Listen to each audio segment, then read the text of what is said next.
사업 환경이 갈수록 어려워지고 있으니까 절세를 하고 싶다면 가장 기본은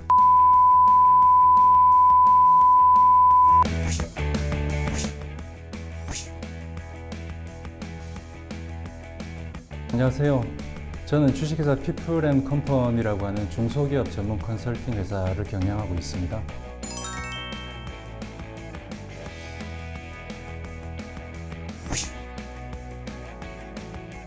우리나라는 세법도 매년 바뀌고요. 경영 환경의 변화가 아주 많습니다.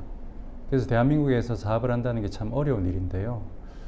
대기업이나 재벌그룹 같은 경우는 비서실이나 기획조정실이나 미전실 이런 여러 가지 형태의 조직들이 있어서 오너들한테 그런 도움을 드리는 게 사실이죠.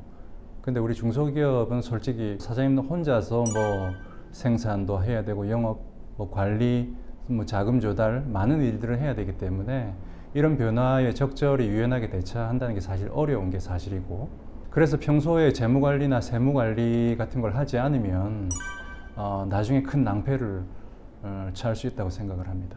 그래서 회사가 어려울 때는 어려운 대로, 또 잘 될 때는 또 잘 되는 대로 평소에 이런 재무관리나 세무관리가 꼭 필요하다고 생각합니다. 자금 조달 측면에서 보면 과거보다는 지금이 이제 훨씬 좀 수월해지지 않았나 생각을 해봅니다. 그래서 정부도 여러 가지 다양한 형태의 자금을 지원하고 있고, 금융권도 자금 지원하고 있으니까요. 근데 여기서 이제 사장님들께서 많이 간과하고 있는 부분이, 정부가 됐든 금융권이 됐든 자금을 지원해주고 싶은 회사들이 있거든요. 회사가 아주 부실하다거나 내용이 엉망인 회사는 자금 지원을 사실 받으면 안 되죠.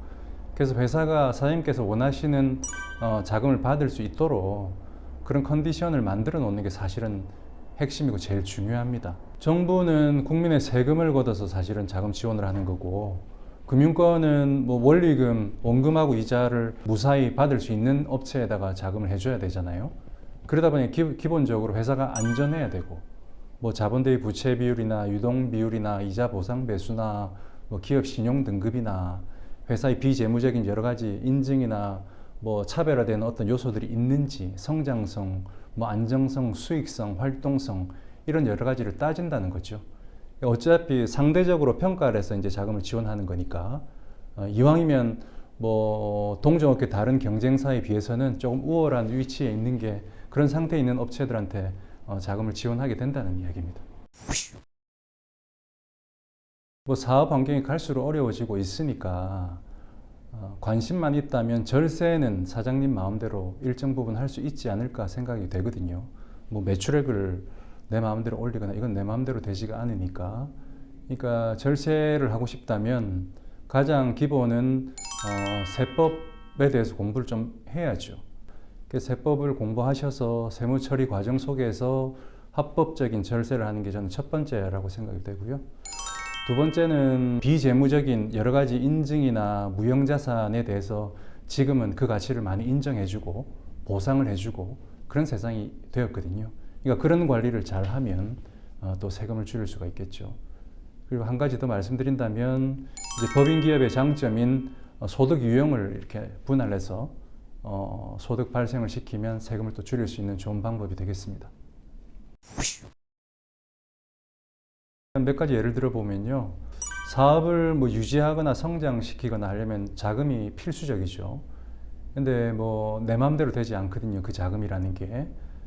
그래서 아까도 말씀드렸지만 회사의 컨디션 상태가 안 되는 회사를 그런 자금 지원 받을 수 있는 조건까지 끌어올리는 작업을 사전에 해서 회사의 가산점이 되는 인증도 만들어주고 무형자산도 만들어주고 정부나 금융권에서 인정하는 점수가 될 때까지 이제 기업의 가치를 올려놓고 나서 자금을 이제 지원받아서 회사를 이제 좀 성공시켰던 그런 경험도 있고요.